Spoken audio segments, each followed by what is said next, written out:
ఆషాఢమాసంలో గోరింటాకు ఎందుకు పెట్టుకుంటారో తెలుసా? వేసవి నుంచి ఒక్కసారిగా వాతావరణం మారిపోతుంది. జోరుగా వర్షాలు దంచి కొడుతుంటాయి.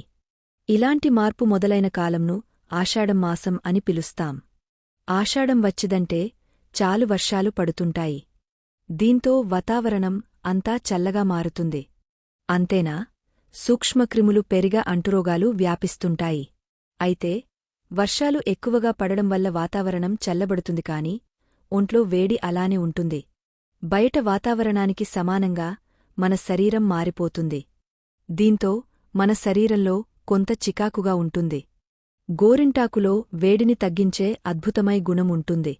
అంతేకాకుండా రోగ నిరోధక శక్తిని పెంచి రక్త ప్రసరణ సక్రమంగా జరిగేలా చేస్తుంది. అందుకే ప్రతి ఒక్కరూ ఈ సమయంలో గోరింటాకు పెట్టుకోవాలని మన పెద్దలు సూచిస్తుంటారు.